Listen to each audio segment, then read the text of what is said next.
آج 15 جولائی 2023 ہے۔ اس وقت دریائے ستلج بپھر چکا ہے۔ ہیڈ سلیمانکی کے مقام پر نچلے درجے کا سیلاب ہے۔ ہیڈ سلیمانکی پر پانی کی آمد اور اخراج بڑھ کر 73,438 کیوسک ہو گیا ہے۔ لالا امر سنگھ کی کئی دریائی آبادیوں کو سیلابی ریلا بہا کر لے گیا ہے۔ مقامی انتظامیہ نے چند لوگوں کو مال و اسباب سمیت ریسکیو کر دیا ہے۔ بھوکا پتن کے مقام پر پانی کی سطح میں مسلسل اضافہ ہو رہا ہے۔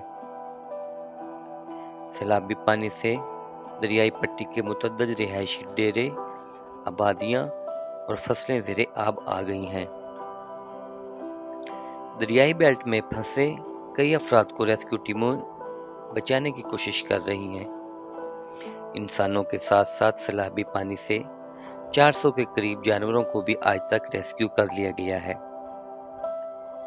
بہاول نگر کی انتظامیہ کی طرف سے قائم کیے گئے 18 فلڈ ریلیف کیمپس میں متاثرین کو خوراک، ادویات کی سہولیت فراہم کی جا رہی ہے۔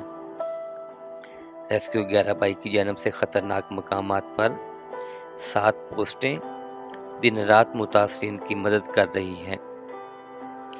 یہ تمام حفاظتی اقدامات ایک طرف اور حکومت پاکستان کی نااہلی ایک طرف۔ ہر سال پانی آنے پر بھارتی آبی جارحیت کا نام دے کر سیاست چمکائی جاتی ہے، لیکن اگر اسی دریا پر چھوٹے چھوٹے ڈیم بنا کر اسی پانی کو سٹور کر لیا جائے تو سالانہ فلڈ ریلیف کے نام پر کروڑوں روپے خرچ ہونے والا بجٹ بھی بچ سکتا ہے اور سینکڑوں جانوں کو بھی بچایا جا سکتا ہے۔ Voice of Asia Urdu, Pakistan.